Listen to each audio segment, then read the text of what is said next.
Hey there. So as I continue to work on shame and dealing with shame and doing this book on overcoming shame, I'm discovering all kinds of things. And one of the things I've discovered is that our loudest part can sometimes present itself as our largest part, meaning sometimes when we are struggling with some blockade, some thing in our life that's really standing between us and our destiny, us and our life, us and experience victory. Sometimes it's about the loudest part more than it is the largest part. And that's a fascinating thing to me because I've experienced that. I've experienced things that have said, "Oh no, I am the majority here." And I've realized, wait a minute, my choices don't fall in line with this. This is not about my choice. This is about a part of me, an element of me that is still unhealed and still wounded and still struggling. But it's just loud. It's not large. The mass majority of my heart and my purpose and my intention is going in one direction. And my life reflects that.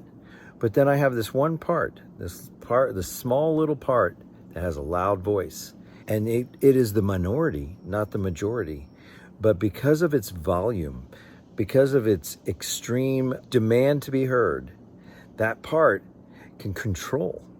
And so all of a sudden I was like going, okay, that's craziness, because it almost becomes like the little man behind the curtain, the Wizard of Oz. And this huge, big, grand thing is actually just a little guy in the back with insecurities. So as I'm dealing with shame and I'm facing what prevents us from experiencing victory, wholeness, and healing, and living in our divine design and our spiritual DNA, I'm seeing that sometimes we need to take time and be curious with that little part, but not let it control us and dictate how our lives are going. I don't have to let that little part drive the bus. I don't have to let it try to convince me that it is who I am, that it is my choice, it is my intention, it is my struggle. No. This is an unhealed part that needs to be healed.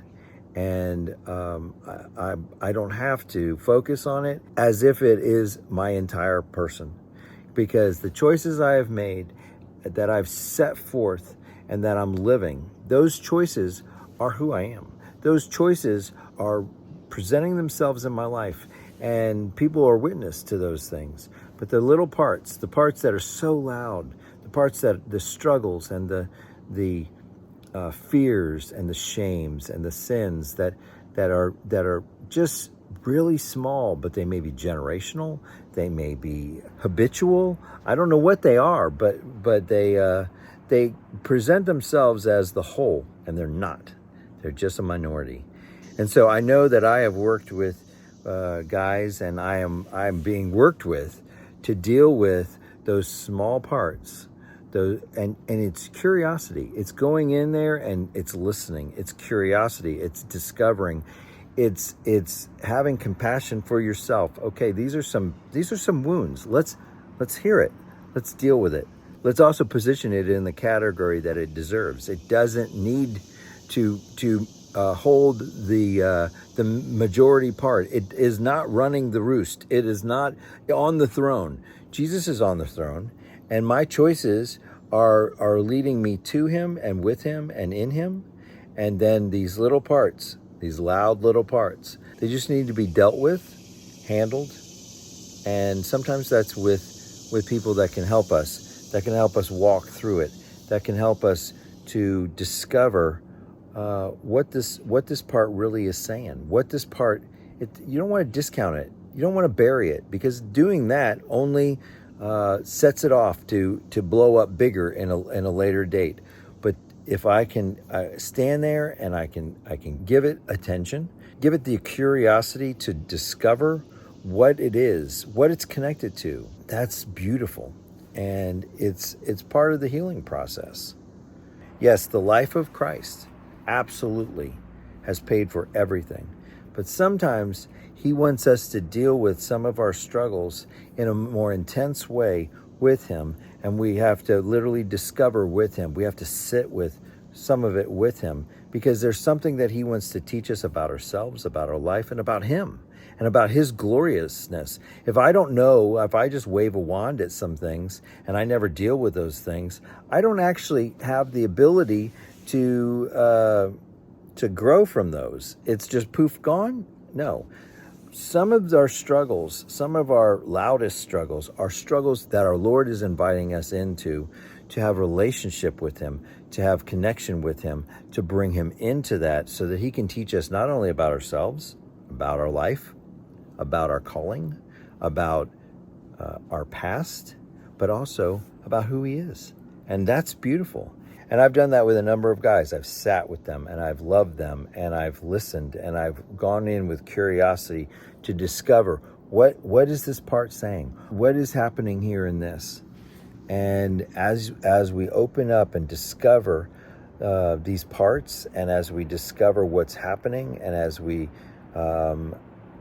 face the blockades in our life, some of them are hidden, some of them are very present, and some of them are masked, saying they're one thing when they're not.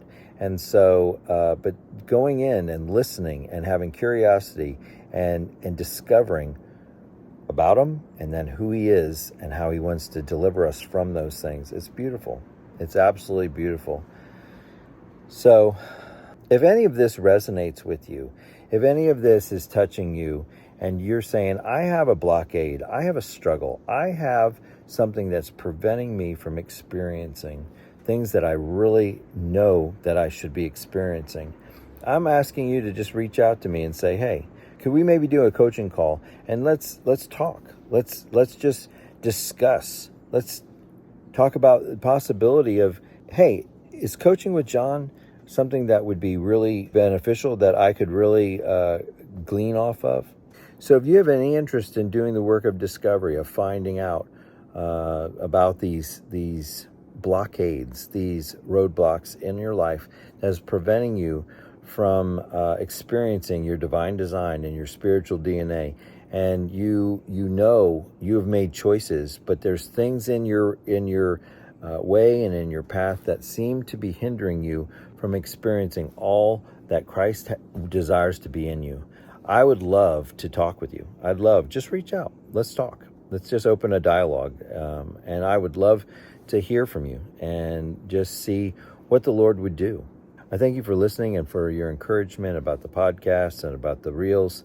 And I hope they're always something that gives you pause, that gives you thought to say, there is more. Shame is in my life and I need to get rid of it, or whatever.